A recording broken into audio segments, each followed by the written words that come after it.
Assalamualaikum warahmatullahi wabarakatuh. Pada kesempatan kali ini saya akan membahas tentang materi tentang analisis plat lantai. Di analisis plat lantai ini kita mengacu pada SNI peraturan SNI 2847 2019 yaitu persyaratan struktural untuk bangunan gedung. Langsung saja. Ini ada beberapa hal yang saya akan jelaskan pada kesempatan kali ini. Yang pertama ada pengertian plat, yang kedua ada pembebanan pada plat, yang ketiga ada analisis plat satu arah, yang keempat ada analisis plat dua arah, selanjutnya ada gambar penerangan, dan terakhir adalah penutup. Mungkin nanti ya di sela-sela akan saya lihatkan analisis Excel menggunakan plat. Selanjut saja, yang pertama pengertian plat. Plat dan sendiri digunakan untuk menyediakan suatu permukaan horizontal yang rata pada lantai bangunan, bisa, dan juga pada atap, jembatan, dan jenis struktur lainnya. Jadi gunanya plat itu untuk menyediakan suatu permukaan horizontal yang nantinya akan digunakan untuk berbagai macam fungsinya dan sangat berfungsi di bangunan-bangunan struktur lainnya. Terus ya menurut sistem pembebanannya itu plat dibedakan menjadi dua jenis, yaitu ada plat satu arah dan juga ada plat dua arah. Plat satu arah ini one way slab, plat dua arah two way slab. Jadi ada contoh gambar plat satu arah, yaitu tumpuannya hanya dianggap tumpuan hanya dua karena bebannya terlentur. Bisa dilihat di sini lenturnya satu arah. Bisa dilihat di sini plat satu arah itu adalah plat yang didukung pada kedua sisinya, sehingga lenturan yang terjadi dalam satu arah, yakni didukung pada kedua sisinya, maka lenturan yang terjadi itu hanya satu arah. Yang kedua adalah plat dua arah, yaitu plat yang didukung pada keempat sisinya. Ini ya, plat dua arah ini keempat sisinya didukung keempat sisinya, sehingga lenturan yang terjadi dalam dua arah. Jadi lenturan yang terjadi itu ada dua arah, arah X dan arah Y. Itu terjadi lenturan. Lanjut saja. Di sini saya akan membahas pembebanan pada plat dulu. Beban di plat itu ada beban apa aja sih, dan itu dari mana aja gitu. Di plat ini kita ada menggunakan beberapa peraturan yang digunakan itu untuk mengetahui nilai bebannya yang berada pada plat.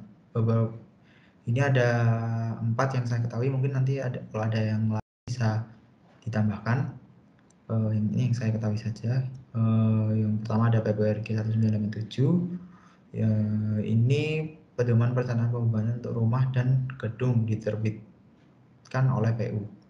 Terus ada yang kedua ada SNI 03 1727 1987. Ini juga PPWRG, pedoman perencanaan pembangunan untuk rumah dan gedung tahun 89. Terus ada juga SNI 1727 2013, yaitu tentang beban minimum untuk perencanaan bangunan gedung dan struktur lain. Di sini ada 4.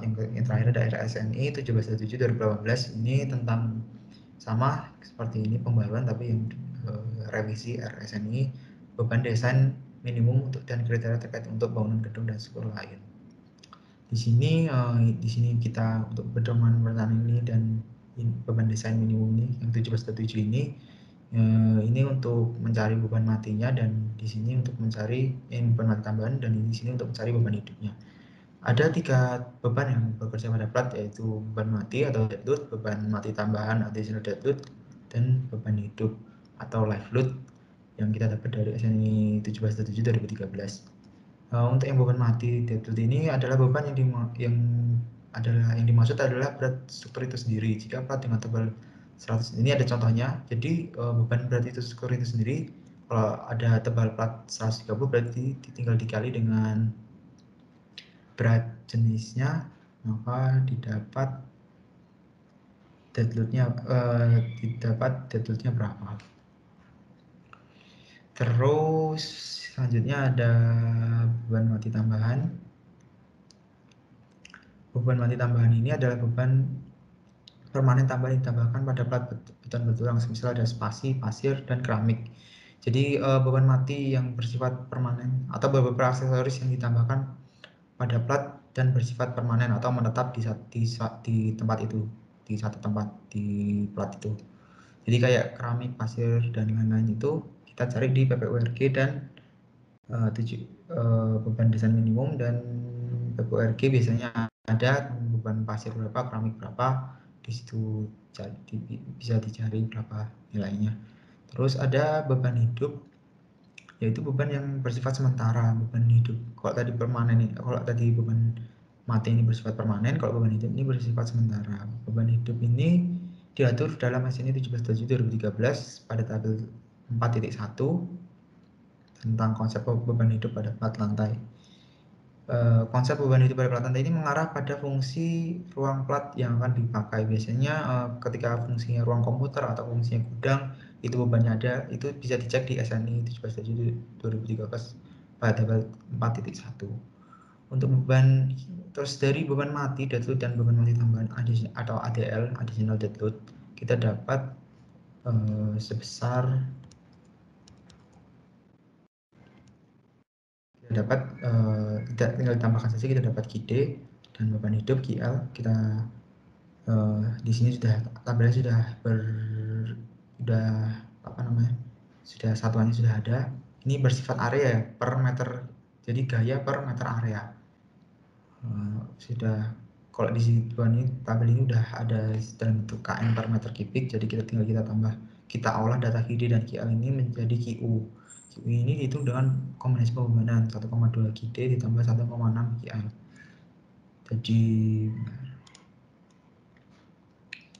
Jadi beban hidup ini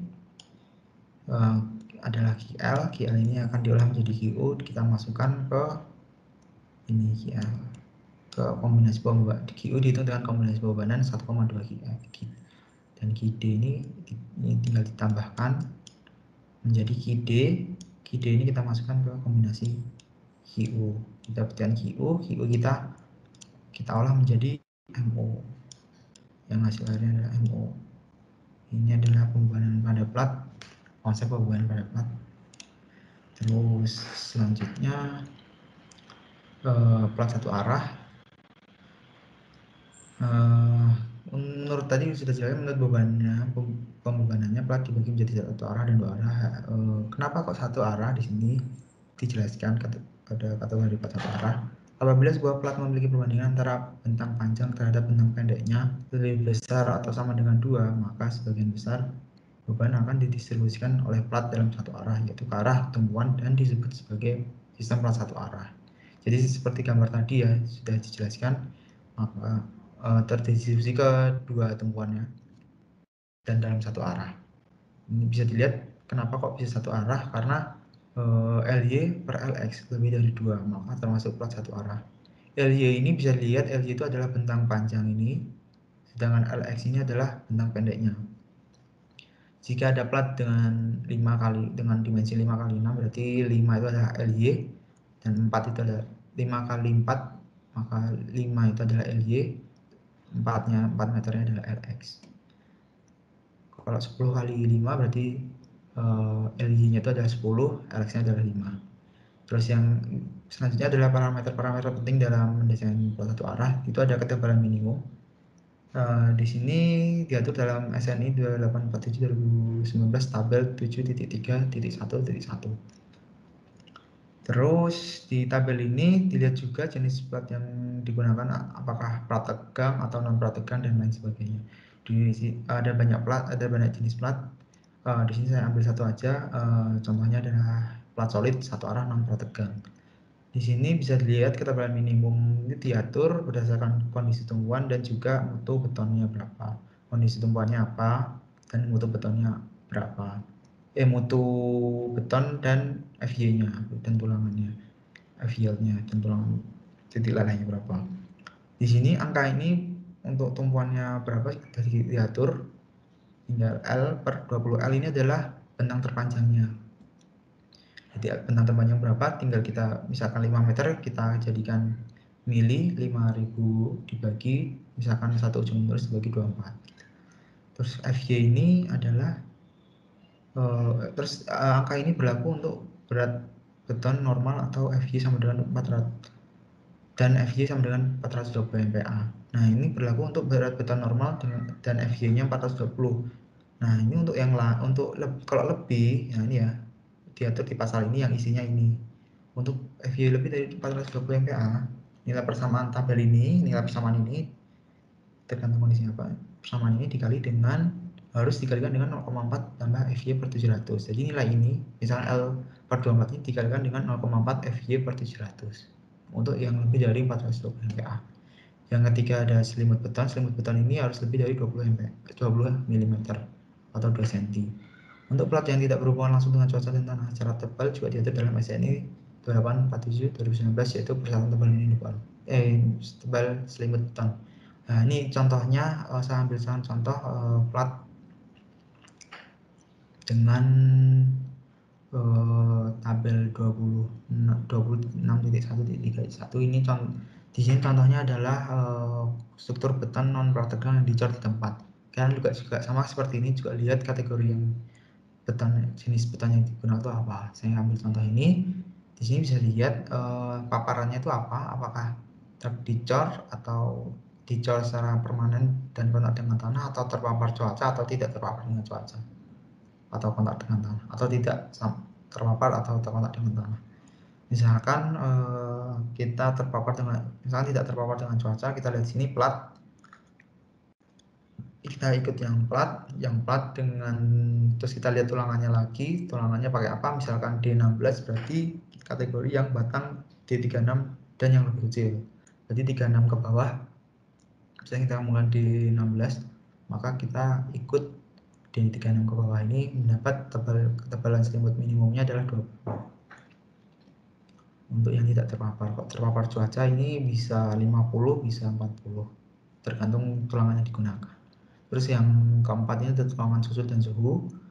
Untuk kelas satu arah itu disediakan tulangan susut dan suhu yang memiliki arah tegak lurus terhadap tulangan lentur atau tulangan utamanya. Pasal 24.4.3.2. Untuk kelas satu arah, tulangan bagi dan susut sama dengan tulangan utama. Nah, untuk tulangan susut dan tulangan bagi atau tulangan susut itu boleh kita samakan dengan tulangan utama untuk kelas satu arah.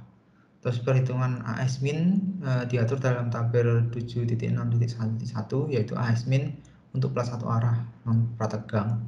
Ini saya ambilkan contohnya ini untuk non prategang, itu jarak antar tulangannya tidak boleh lebih dari 3 kali H. Nah, ini bisa dilihat di tabel ini. Kita lihat tipe tulangannya FY-nya, tulangannya itu apa dan FY-nya berapa. Jika FY-nya di bawah 470, kita menghitung satu kali saja. Jika sama dengan atau lebih dari 420, maka kita ambil yang terbesar dari 2 kali hitungan ini. Kita hitung 2 kali ini dan kita ambil yang nilai terbesarnya berapa. Terus selanjutnya ada analisis plat satu arah. Tadi ada parameter penting, dan ini ada contoh analisis plat satu arah. Yang pertama kita menentukan tebal minimum yang tadi sudah jelaskan. Misalkan saya ambil contoh di sini, kondisi seperti ini plat kita. Di sini kita pakai satu ujung menerus karena ini ya, satu ujungnya ini menerus. Maka kita ambil untuk ketebalan minimumnya ambil L per 24. L ini adalah benang terpanjang. Misalnya benang terpanjangnya 5 meter berarti 5.000 per 24. Kita jadikan mili dulu. Nah, kita pakai ini misalkan kondisinya seperti ini. Terus kita habis menentukan tebal minimum, kita menghitung pembebanan plat. Pembebanan plat ini ada D dan L. D ini tadi sudah jelaskan berat plat, dan L ini adalah berat plat ditambah beban mati tambahan, dan L ini adalah beban hidup dari SNI 2013. Tabel 4.1 beban hidup.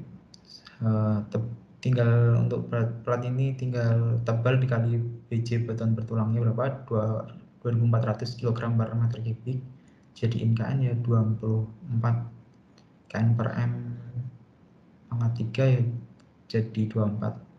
Terus tinggal kalian tebal plat, terus ditambah beban mati tambahan dari PPORG 1987. Di sini ada beban, ada keramik, pasir, spasi,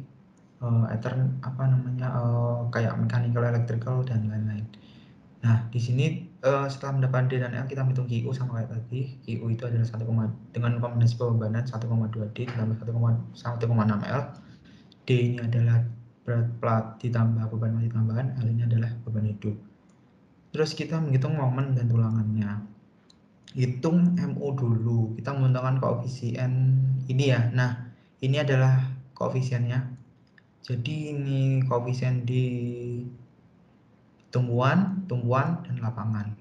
Di sini tumbuhan itu negatif, lapangan positif. Kita masukkan nilai koefisien ini kita menghitung 3 kali ini di daerah tumbuhan, dan lapangan. Kita menghitung di sini, hitung MU. Dari QU ini kita dapat MU. Terus kita dari MU kita menghitung rho dengan rumus ini. Ada MU-nya ini kita menghitung rho. Habis rho kita menghitung AS min. AS min ini untuk rho ini sudah ada keterangannya ya, B itu 100, D itu 3 efektif. Sedangkan koefisiennya ini P ini 0,9 karena terkontrol tarik. Ini AS min, terus setelah menghitung rho kita menghitung AS min dengan cara rho yang kita hitung tadi dikali dengan B-nya 1000 kali hanya tebal plat berapa ini, yang dari ketebalan minimum kita tentukan dari di awal. Terus kita menghitung AS min sudah ketemu, kita menghitung AS pasang. Terus yang kedua kita menghitung syarat. Terus kita cek syarat. Oh ya, sebelum kita tentukan asumsi tulangan utama yang digunakan. Jadi kita asumsi tulangan yang digunakan untuk berapa, kita asumsikan untuk di sini berapa, di sini berapa, kita hitung AS min-nya berapa. Terus kita hitung AS pasang, itu dapat AS pasang, dan syaratnya AS pasang harus lebih dari AS min. Nah, ini harus memenuhi. Kalau tidak, kita perbesar tulangannya. Terus ada C yang poin C adalah hitung jarak antar tulangan. Habis memenuhi syarat ini kita hitung jarak antar tulangannya berapa. Jarak antar tulangannya dengan rumus B per jumlah tulangan dalam lebar 1 meter. B ini 1 meter karena tinjauannya per 1 meter. Terus kita habis menghitung jarak antar tulangan, kita periksa apakah jarak antar tulangannya itu S-nya kurang dari 3H atau ini dua-duanya ini harus terpenuhi ya. Jadi jarak antar tulangan itu harus kurang dari 3H dan S-nya itu harus kurang dari 450 mm menurut pasal 7.7.2.3. Maka oke. Terus selanjutnya kita menghitung tulangan bagi, yaitu menurut pasal 24.4.3.2 untuk plat satu arah tulangan bagi dan susut ini boleh sama dengan tulangan utama. Untuk tulangan baginya itu boleh disamakan dengan tulangan utama untuk plat satu arah. Setelah itu kita gambar detail penulangan platnya. Terus lanjut ke bagian-bagian pada plat. Di plat ini terdapat beberapa penamaan pada daerah plat. Ada 2 daerah biasanya, antara lain adalah lajur kolom, ini lajur kolom, dan lajur tengah. Lajur kolom atau kolom strip, lajur tengah atau middle strip. Di sini bisa dilihat nilai X ini daerah untuk menentukan daerah kolom kita perlu nilai X yang diambil dari jarak dari as kolom kita gambarkan ke X ke kanan sebesar X, ke kiri sebesar X. X ini didapatkan dari 0,25 L1 atau 0,25 L2. L2 itu adalah panjang antar kolom as antar kolom, L1 juga as antar kolom arah X, L2 adalah panjang jarak antar kolom arah Y, as arah kolom. Nah, di sini kita ambil yang terkecil, kita misalkan ini 5 meter berarti 0,25 kali 5000, dan kita hitung ininya, kita ambil yang paling terkecil. Kita hitung yang L2 nya juga, kita ambil yang paling kecil, didapatkan X, terus langsung gambar dari as kolom ini ke kanan dan ke atas dan ke bawah sebesar X. Dan juga di sisi lainnya juga kita hitung, kita gambarkan juga ke kanan, ke atas X, ke bawah X, lalu didapatkan lajur kolom atau kolom strip, dan sisanya ini adalah middle strip. Ini untuk arah X dan arah Y juga kita gambarkan jarak arah lajur kolom dan lajur tengahnya. Lajur kolom sama kayak seperti tadi, tinggal berbeda arah. Ini arah Y, ini arah X. Terus ini daerah-daerah yang akan kita hitung tulangannya dan analisis momennya. Kita analisis momen dulu baru tulangan. Terus dilanjut ke plat dua arah. Di plat dua arah ini kebalikan dari plat satu arah tadi. Kalau plat satu arah tadi lebih besar dari dua, antara bentang panjang dan bentang pendeknya.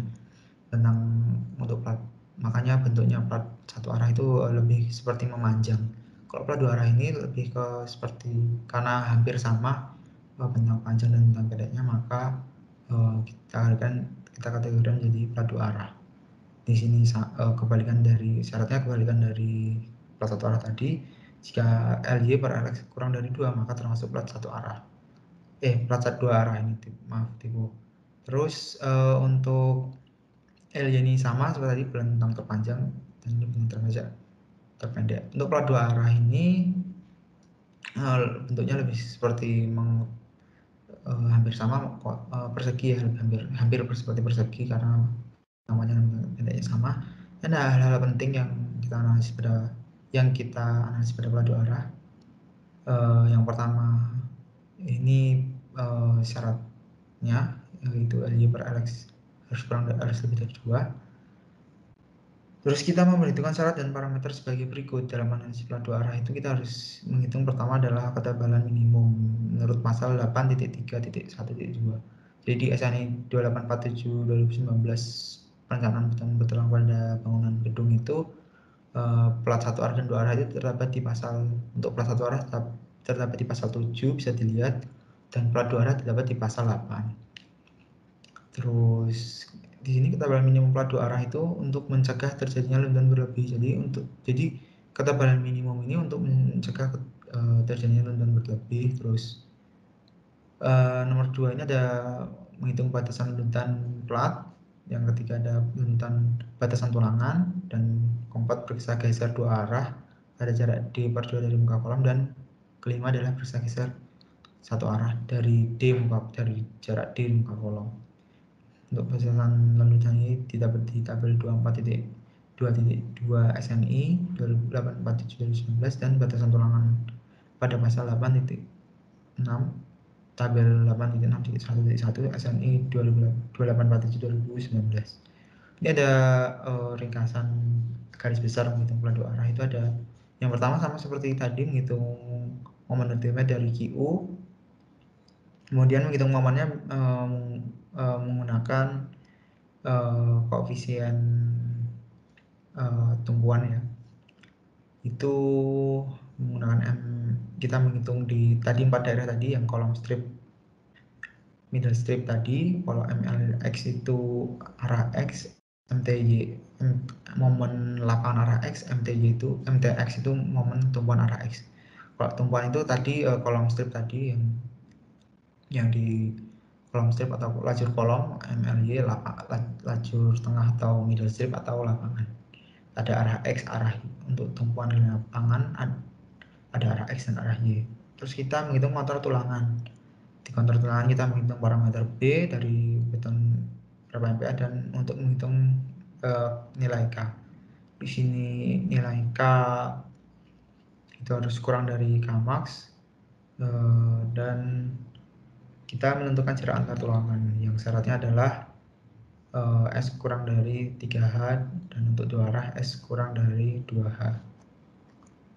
Terus ini ada tabel penentuan momen. Jadi tabel penentuan momen koefisien ini kita masukkan koefisien yang kita dapat ke rumus momen di sini.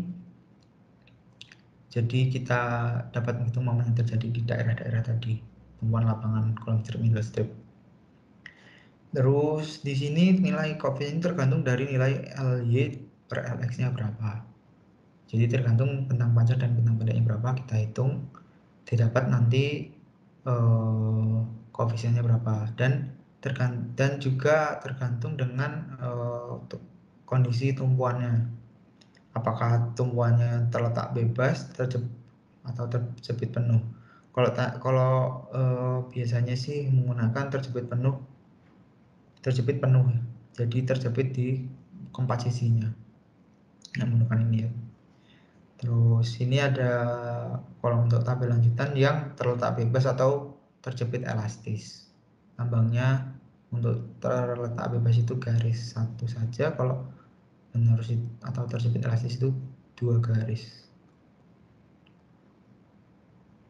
Terus ini koefisien dari koefisien PPI 1971. Terus selanjutnya ada flowchartnya. Ada 3 flowchart sebenarnya. Pertama ada skema hitungan pembesaran dimensi plat. Ini untuk kalau jika dimensi pada plat perlu dibesarkan dimensinya, maka kita menggunakan ini. Ada skema hitungan tulangan plat, ini analisis tulangan pada plat, dan ada skema hitungan momen rencana plat. Di sini sama seperti biasa, menentukan dimensi data plat dulu, kemudian menghitung K. Di sini untuk perlu data MU. MU ini kita hitung seperti dari pembebanan tadi. Terus ada K dan K max. Apakah syaratnya nilai K yang dihitung harus kurang dari K max?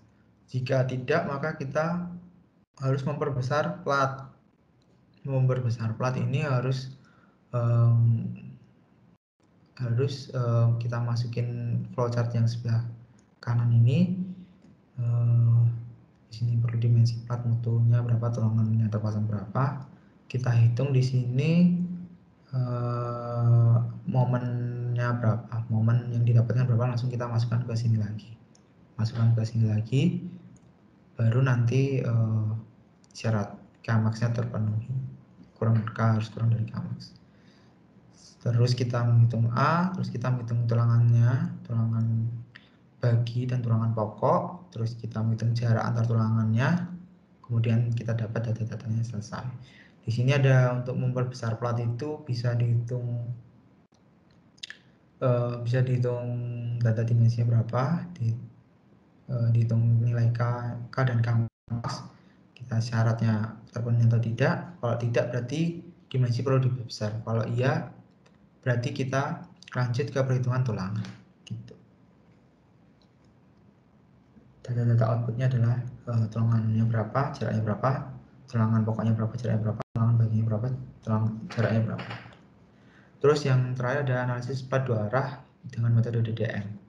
Direct Design Method ini yang langkah pertama adalah menghitung untuk plat 2 arah ini ya. Langkah pertama adalah menghitung beban terfaktor QU-nya berapa. Dengan QU ini didapat dari kombinasi pembebanan 1,2D ditambah 1,6L. D inilah beban mati atau beban mati plat ditambah ADL. Dead load ditambah beban mati plat ditambah ADL. Terus kalau beban hidup merata ini didapat dari SNI 2013 beban minimum. Terus setelah menghitung beban terfaktor atau QU, kita menghitung momen pada plat. Menghitung momen pada plat ini menggunakan tabel koefisien PPI 1971 pada daerah tumpuan dan lapangan arah X dan arah Y. Yang setelah menghitung momen pada plat, kita menganalisis tulangan. Lakukan analisis tulangan plat pada setiap daerah momen perlu. Jadi tadi kan ada daerah lapangan tumpuan atau kolom strip, middle strip tadi, arah X dan arah Y.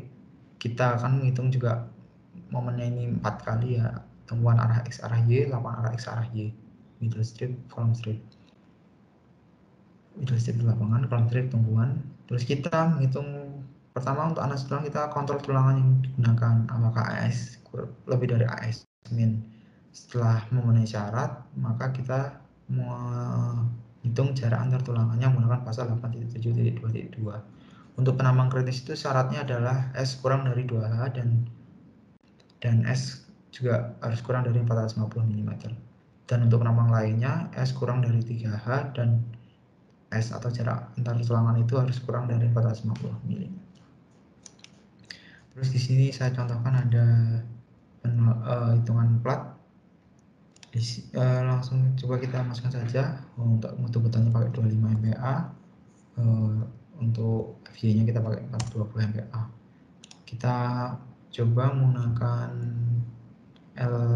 dimensi panjang bentangnya platnya 5x5 Terus untuk tebal plat kita coba pakai 150 atau 15 cm. Di sini bisa dilihat Lx per Ly nya ini adalah 1, ini digunakan, ini jadi kategori 2 arah karena kurang dari 2, dan ini digunakan untuk mencari nilai koefisien menggunakan tabel PPI 1971. Karena ini adalah tumpuannya dianggap jepit semua, maka kita menggunakan tabel 2 dengan 4 sisi terjepit. 4 sisi terjepit kita menggunakan ini ya, menggunakan ini. Terus kita lihat di LX perbandingan LX per LY nya. Di sini untuk MTX MTY nya 5271, MLY nya 21, MTY nya 52. Kita masukkan saja di koefisien lapangan tumpuan ini. Terus kita asumsi tulangannya menggunakan diameter 16 dengan tebal selimutnya 20. Ini kita beban mati, beban hidup, beban dengan terfaktor, kita dapat MU. Terus kita, nah ini ya syaratnya Rn ini harus kurang dari R max, maka oke. Coba kita ganti di sini berapa? 13.